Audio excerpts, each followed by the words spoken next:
Naaresto ng mga operatiba ng Southern Police District ang dalawang lalaki na kabilang sa mga district-level most wanted persons sa magkahiwalay na operasyon sa Pasay at Parañaque City. Unang naaresto ang isang Chinese national na kinilalang si alias Xiaofei, 36 years old, na kabilang sa top 10 district most wanted person.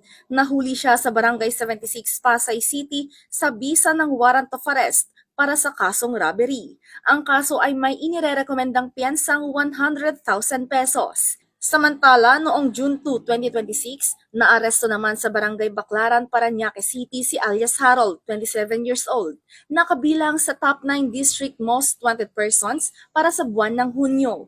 Siya ay nahuli sa bisa ng warrant of arrest para sa kasong robbery hold-up na may inirerekomendang piyansang 100,000 pesos.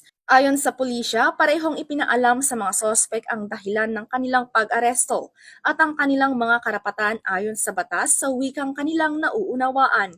Si Xiaofei ay dinala sa warrant and subpoena section ng Pasay City Police Station para sa kaukulang proseso, habang si Harold ay pansamantalang nakakulong sa custodial facility ng Parañaque City Police Station. Mula dito sa Southern Police District, ako ang inyong PNN correspondent. Bagong PNP para sa bagong Pilipinas. Serbisyong mabilis, tapat at nararamdaman.